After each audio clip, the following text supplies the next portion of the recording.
If you see the message, the system detected an overrun of stack base buffer in the application. On Windows 10 and 11, it usually means a program has crashes because of security or memory problem. This can happen due to corrupted file, outdated software, Windows bug or malware. Don't worry, in the most cases that can be fixed easily. First, restart your computer and try to open the app again. Sometimes a simple restart solves temporary problem.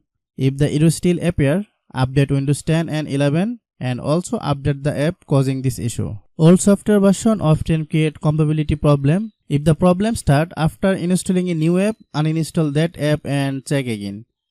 You can also try reinstalling the affected program.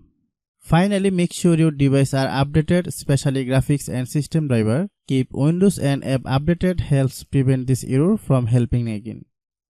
Hope you understand. I have a request, if you are new to channel, please subscribe and stay with us. Thanks for watching.